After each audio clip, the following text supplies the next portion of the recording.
కావలసిన ఇంగ్రీడియంట్స్ అన్ని రెడీగా పెట్టుకున్నామంటే కేవలం 10-15 నిమిషాల్లో రెస్టారెంట్ స్టైల్లో కాదు హోమ్ స్టైల్లో టేస్టీగా 1 పాట్ లో రెడీ అయిపోయే టమాటా రైస్ తయారు చేసుకోవడానికి ముందుగా ఒక పాన్ లో 2 to 3 టేబుల్ స్పూన్ ఆయిల్ వేసుకోవాలి.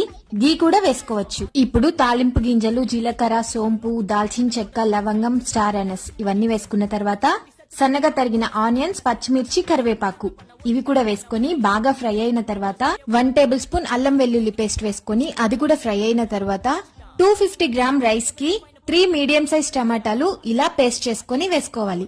అలాగే చిటికెడు పసుపు, 1/2 టేబుల్ స్పూన్ కారం, 1 టేబుల్ స్పూన్ ధనియాల పౌడర్, కొద్దిగా కాశ్మీరీ రెడ్ చిల్లీ పౌడర్, అలాగే రుచికి సరిపడా ఉప్పు. ఇలా కావాల్సిన మసాలాలన్నీ వేసి బాగా మిక్స్ చేసుకుని 2 మినిట్స్ మూత పెట్టి కుక్ చేసామంటే పచ్చివాసన మొత్తం పోయి ఆయిల్ ఇలా పైకి తేలుతుంది.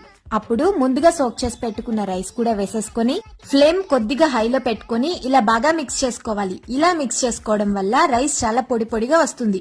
ఇప్పుడు 1 గ్లాస్ రైస్ కోసం 2 గ్లాసుల వాటర్ వేసి కొద్దిగా కొత్తిమీర వేసుకుని లిడ్ క్లోజ్ చేసి మీడియం ఫ్లేమ్ లో 2 విజిల్స్ వచ్చే వరకు కుక్ చేసుకున్నామంటే బిర్యానీకి కూడా ఏ మాత్రం తీసిపోని టేస్టీ టమాటా రైస్ ఈజీగా తయారు చేసుకోవచ్చు. ఖచ్చితంగా మీరు కూడా ట్రై చేసి చూడండి. మళ్ళీ మరొక టేస్టీ రెసిపీతో మిమ్మల్ని కలుస్తాను. Thank you.